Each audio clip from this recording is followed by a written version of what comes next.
खबर दुमका से है। देखिए, देवघर बासुकीनाथ फोर लेन सड़क बन रही है। इसकी कुल लंबाई तकरीबन 46 किलोमीटर है और अगर आप लागत की बात करेंगे तो ये 1400 करोड़ से ज्यादा की लागत है इसकी। लेकिन आनन फानन में जैसे तैसे इस सड़क का काम पूरा किया जा रहा है। ये तस्वीरें आप देखिए, कहते हैं ना तस्वीरें झूठ नहीं बोलती। आप तस्वीर देखिए, इन तस्वीरों को देखकर आप समझ जाएंगे कि क्या कुछ चल रहा है इस फोर लेन सड़क निर्माण के दौरान।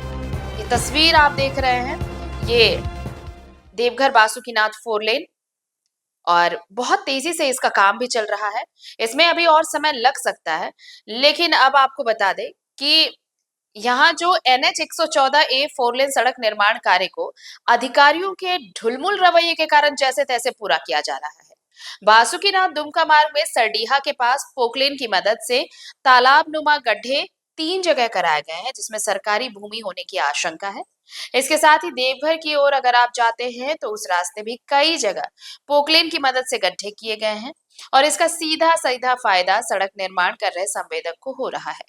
जहां सरकारी भूमि से मिट्टी निकाली जा रही है, वहीं संवेदक को उसकी रॉयल्टी नहीं जमा करनी पड़ रही है। वहीं बिचौलिए किसी रैयती जमीन पर तालाब खुदवा लेते हैं, जिसे मनरेगा से होने वाले तालाब में पास करा लेते हैं। अब इस मामले को लेकर जब ग्राम प्रधान नेता महादेव यादव से पूछा गया तो उन्होंने कहा कि उनके संज्ञान में ऐसी कोई बात ही नहीं है। हो सकता है कि कॉन्ट्रैक्टर अपने फायदे के लिए जहां तहां पोकलेन की मदद से गड्ढे कर रहे हों। हालांकि बारिश का दिन है, गड्ढा गहरा हुआ तो कोई अनहोनी भी हो सकती है, इसे लेकर प्रशासन को ध्यान देना चाहिए।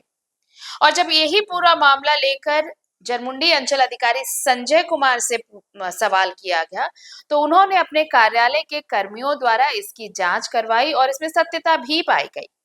लेकिन उन्होंने अपनी मजबूरी भी बताई कि किसी के द्वारा आवेदन देने पर ही कार्रवाई वो कर सकते हैं।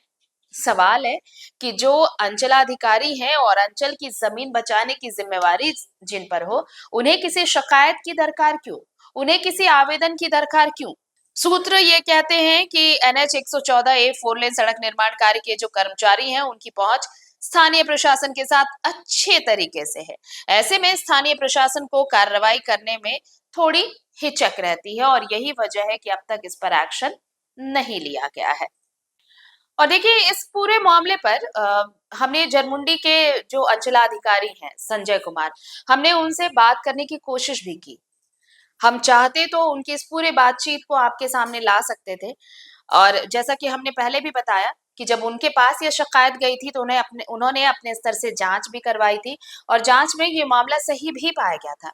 लेकिन इसके बावजूद उन्होंने कहा कि जब तक उनके पास लिखित शिकायत नहीं आती है तब तक वो कोई एक्शन नहीं लेंगे। मुझे बस एक सवाल का जवाब चाहिए है सीओ साहब से।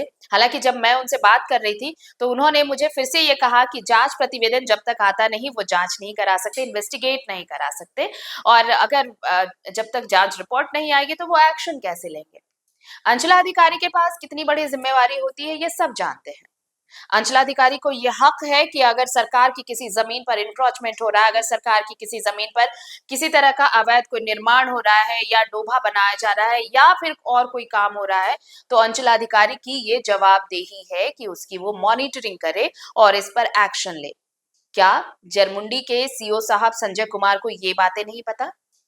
और नहीं पता तो क्यों नहीं पता, ये जवाब सीओ साहब को देना होगा। अगर आपने हमें जवाब नहीं दिया, हमें आपने बस ये कहकर फोन कट कर दिया कि वो जब तक जांच प्रतिवेदन नहीं आएगा वो एक्शन नहीं लेना चाहते, वो बात नहीं करना चाहते। लेकिन हम बात करेंगे और हम ये बार बार ये बात करेंगे कि आखिर ये सरकारी जमीन पर संवेदक खुले तौर पर किस तरह से ये गड्ढे करा रहे हैं, पोकलेन से गड्ढा क्यों कराया जा रहा है, और जांच में जब चीजें सही पाई गई हैं तो अब तक अंचलाधिकारी सो क्यों रहे हैं। देखिए, सूचना किसी प्रकार का नहीं देता है। कोई आपका थर्ड पर्सन बिचौलिया के माध्यम से ही लोग उठाव कर लेता है, गड्ढा करवा लेता है, लेकिन खास करके ग्राम प्रधान को सूचना देना चाहिए, हाँ, विलेज वाइज। लेकिन विलेज हेडमैन होने के नाते अगर उठाव भी करता है तो नहीं लोग खबर करते हैं, है ना। ऐसे जा कर के भगवान के भरोसे उठा लिया, किसी को सेट कर लिया, वहाँ से मिट्टी गड्ढा करवा लेता है लोग। आपका इस चीज़ को, बारिश का दिन है और गड्ढा हो रहा है, उसमें अगर दुर्घटना घटता है तो इसका जिम्मेदार कौन होगा? इनके सरासर जिम्मेवारी आएगा विभाग का, जेईई है, पदाधिकारी लोग हैं, आपका जाकर के जो एजेंसी लिए हैं टेंडर उन लोग को होगा, जो वही लोग करवा रहे हैं। और ख़ास करके जनता तो जनार्दन इतना जानते नहीं हैं हमरा, और ख़ास करके रैयत लोग जो क्या होना चाहिए क्या होवे, आज के डेट में सरकारी काम में बाधित डालने के क्रम में लोग आगे बढ़ करके नहीं भी बोल सकता है ना। भय लगता है, डर लगता है, निर्दोष आदमी फंस जाता भी है, इसलिए इस तरह का काम हो जा रहा है, अन्यथा तो नहीं होता। अगर खबर पसंद आए तो आप QR स्कैन कर दें हमारा साथ। आपका एक छोटा आर्थिक सहयोग है हमारा बड़ा हौसला। द भारत मित्र, बुलंद भारत की बुलंद तस्वीर।